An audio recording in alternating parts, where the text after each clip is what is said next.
19 марта у нас проходит чемпионат республики по якутским прыжкам среди мужчин, женщин и мужчин-ветеранов от 35 лет и от 45 лет. На соревновании принимают участие 47 участников из 14 команд нашей республики. Этот чемпионат является зимним в помещении, а летний чемпионат у нас в конце мая проводится на улице и на 11 отметок.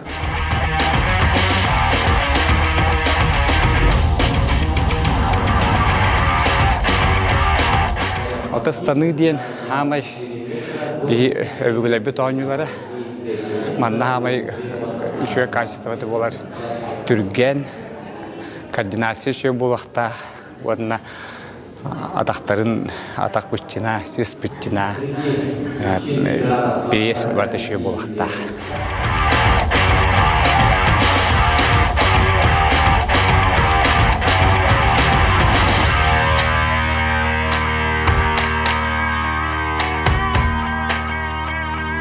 Я всегда считала то, что в соревнованиях не важны места, не важны какие-то медали и так далее, а важен только результат.